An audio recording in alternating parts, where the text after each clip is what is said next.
gospa Nika Brili, doktorica, nosilka kmetije, ženska v kmetijstvu, strojnica. Sadjarka, super.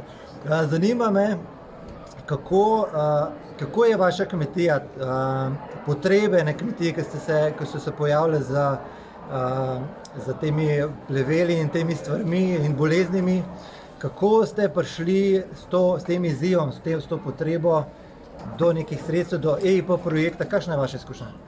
Ja, mi s kmetije imamo svoje težave, ki jih dobro poznamo. Imamo ekološko kmetijo, uporabljamo samo ekološke pripravke. Imamo tudi bolezni, ki jih pač ekološki pripravki ne zatirajo dovolj. Tako da imamo en kup jabolk, ki niso zdrave. In pa smo s to težavo iskali rešitev drugje.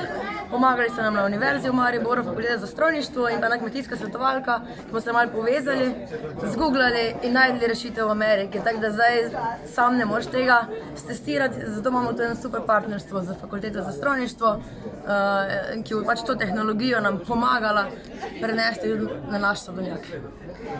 Kje lahko, vse tiste, ki jih zanima ta projekt, kje vas lahko najdejo, pa kje lahko spremljajo potek tega projekta? Odprli smo Facebook stran, ker se nam zdi nekako najlažje dostopno do širše javnosti in tudi za nas je najlažje, da lahko novice vsakodnevno nalagamo. Ne vsak dan, ne bomo vam čisto Facebooka zabasali. Tako da ime strani je EIP, UV for Plants, 4 vmes.